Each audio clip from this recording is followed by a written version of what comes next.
Hello. मैं चेतनलाल रेगर से आचार्य समाजशास्त्र राजकीय महाविद्यालय साहबका जिला भीलवाड़ा। मैं आज आपको बीए पार्ट 3 समाजशास्त्र का द्वितीय प्रश्न पत्र के अंतर्गत जनजाति की अवधारणा के संदर्भ में चर्चा करेंगे। सर्वप्रथम जनजाति की अवधारणा को समझने के लिए हमें जनजाति शब्द का अर्थ जानना आवश्यक है और उसी के साथ ही उसकी क्या डेफिनेशन विभिन्न समाजशास्त्रियों ने दी है वो भी जानना हमारे लिए आवश्यक है। तो जनजाति के अर्थ की सर्वत्र बात करें तो भारत एक विशाल देश है और यहाँ कई प्रकार की विविधताएं पाई जाती हैं। आदिकाल से ही यहाँ पर विभिन्न धर्मों, मतों, संप्रदायों आदियों का यहाँ रहवास होता आया है। लेकिन जनजाति के अर्थ के बारे में बात करें तो गोत्र का एक विस्तृत स्वरूप जो है वो जनजाति है।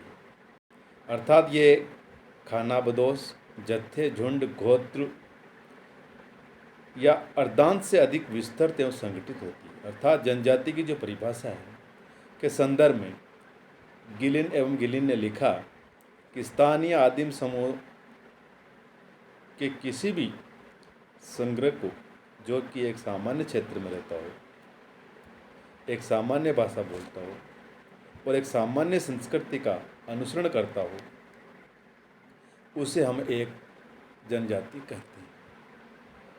इसी तरह से डॉक्टर रिवर्स ने भी जाति के संदर्भ में परिभाषा दी और कहा कि जनजाति एक ऐसा सरल प्रकार का सामाजिक समूह है जिसके सदस्य एक सामान्य भाषा का प्रयोग करते हैं तथा वृहद आदि सामान्य उद्देश्यों के लिए सम्मिलित रूप से कार्य करते हैं। इसी प्रकार से होबल ने भी जनजाति को परिभाषित करते हुए कहा कि एक जनजाति एक सामाजिक समूह है जो एक विशेष भाषा को बोलता है तथा एक विशेष संस्कृति रखता है जो उन्हें दूसरी जनजाति समूह से अलग करती है। तो ये अनिवार्य रूप से एक राजनीतिक संगठन नहीं है। इसी प्रकार से चार्ल्स विनिग ने भी जनजाति की परिभाषा करते हुए लिखा कि एक जनजाति में क्षेत्र, भाषा, सांस्कृतिक समरूपता तथा एक सूत्र में बंधने वाला सामाजिक संगठन आता है। ये सामाजिक उपसमूह जैसे गोत्रों या गांवों को सम्मिलित कर सकता है। इसी प्रकार से राल्फ पिंडिंगटन ने भी समाज शास्त्र के अंतर्गत जनजाति को डिफाइन किया और कहा कि हम एक जनजाति की व्यक्तियों के समूह के रूप में व्याख्या कर सकते हैं जो कि समान भाषा बोलता हो, समान भूभाग में निवास करता हो तथा जिसकी संस्कृति में समरूपता पाई जाती है। तो अर्थात इन सब समाजशास्त्रियों ने जो जनजाति की परिभाषाएं दी उन सब परिभाषाओं से यह स्पष्ट है कि एक जनजाति एक ऐसा क्षेत्रीय मानव समूह है जिसकी एक सामान्य संस्कृति, भाषा, राजनीतिक संगठन एवं व्यवसाय होता है जो सामान्यतः अंतर्विवाह के नियमों का पालन करता है। अब बात आती है अनुसूचित जनजाति। अनुसूचित जनजातियों के संदर्भ में समाजशास्त्रियों का मानना है कि भारतीय आदिवासियों के लिए जो उचित संबोधन जो शब्द किया गया है वह है पिछड़े हुए हिंदू। अर्थात इन्हीं को हम जनजाति के नाम से जाना जाता है। तकनीकी दृष्टि से अनुसूचित जनजाति इसको कहा जाने लगा। स्वतंत्रता प्राप्ति के बाद जनजातियों का संरक्षण तथा विकास का दायित्व संविधान का दायित्व समझा गया और इस कार्य हेतु जनजातियों की एक सूची बनाई गई। भारतीय संविधान के अनुच्छेद 342 के खंड 1 में बताया गया कि राष्ट्रपति सार्वजनिक सूचना द्वारा जनजातियों, समुदायों तथा जनजातीय समुदाय के भीतरी समूह की घोषणा करेंगे। तो इस सूचना में जिन जनजातियों या जनजातीय समूह या समुदायों को सम्मिलित किया जाएगा वे सब जनजाति अर्थात अनुसूचित जनजाति कहलाएगी। तो जनजाति की सूची में समय समय पर राष्ट्रपति द्वारा नाम बढ़ाए जा सकते हैं। पिछले 60 वर्षों में अनुसूचित जाति या जनजाति की सूची में पूर्व में सम्मिलित नहीं की गई अनेक नवीन जनजातियों को भी शामिल किया गया। तो स्पष्ट है कि अनुसूचित जनजाति की संख्या अधिसूचना के आधार पर घटती बढ़ती रही है। अब बात करते हैं हम अनुसूचित जनजातियों की जो विशेषताएं अर्थात लक्षण के बारे में कि वो कौन कौन सी विशेषताएं हैं जो सामान्य रूप से हमें पहचान करने में आसानी रहती है। तो सबसे पहली विशेषता और लक्षण है जनजाति का, वह है कॉमन टेरिटोरी अर्थात सामान्य भूभाग। एक जनजाति एक निश्चित भूभाग में ही निवास करती है। इसके परिणाम स्वरूप उसका उस भूभाग से लगाव और उनके सदस्यों में दृढ़ सामुदायिक भावना का विकास हो जाता है और सामुदायिक भूभाग में रहने के कारण ही उनमें सामान्य जीवन की जो अन्य विशेषताएं हैं वो उनमें डेवलप हो जाती हैं।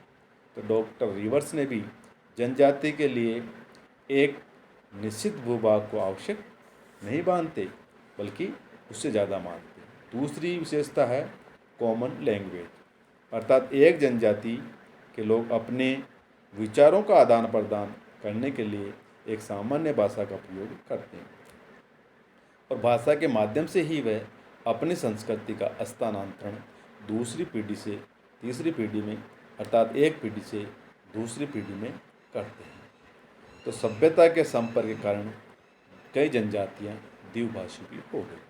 तीसरी विशेषता बिग साइज अर्थात विस्तृत आकार। एक जनजाति में कई परिवारों का संकलन हो सकता है।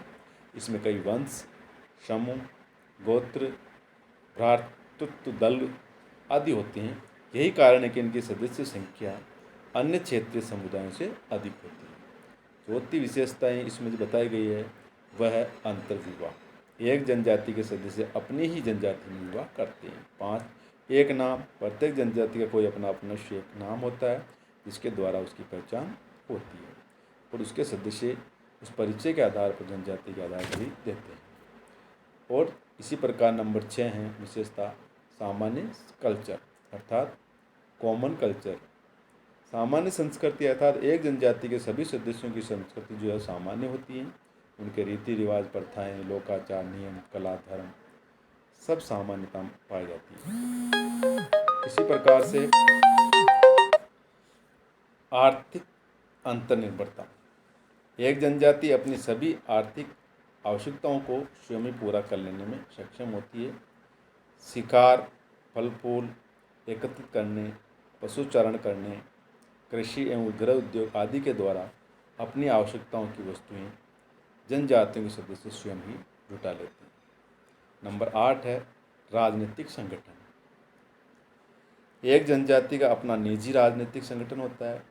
इसमें अधिकांशतः एक वंशानुगत मुखिया होता है जो परंपराओं का पालन करने, नियंत्रण बनाए रखने, नियमों का उल्लंघन करने वालों के लिए दंड की व्यवस्था भी वह करता है। इसी प्रकार नंबर 9 सामान्य निषेध कॉमन टेबू। एक जनजाति खान पान, विवाह, परिवार, व्यवसाय, धर्म आदि से संबंधित समान निषेधों का पालन करती है। इसी प्रकार नंबर 10 हम की भावना।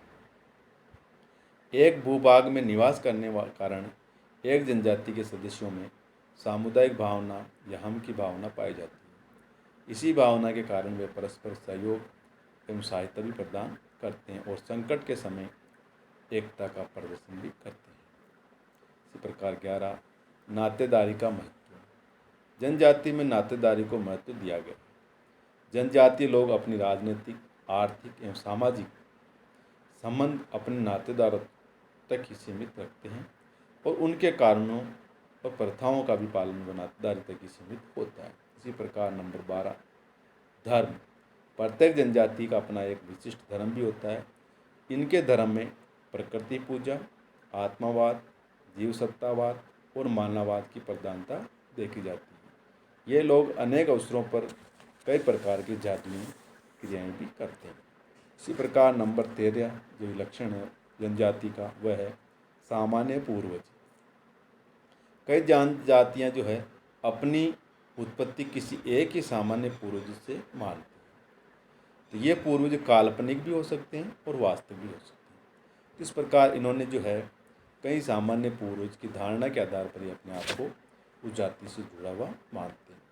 इवांस पिचार्ड ने भी आदिम समाज या जनजाति समाज की विशेषताओं का उल्लेख किया है और लिखा है कि ऐसे समाज जो हैं जनसंख्या, क्षेत्र, सामाजिक संपर्कों की परिधि की दृष्टि से छोटे तो होते हैं, उनकी जो टेक्नोलॉजी है वो प्रगतिशील समाजों की तुलना में सरल प्रकार की होती है, अर्थात इनकी जो इकोनॉमी है वो सरल प्रकार की होती है, जिनमें सामाजिक कार्यों का विशेषीकरण कम मात्रा में पाया जाता है।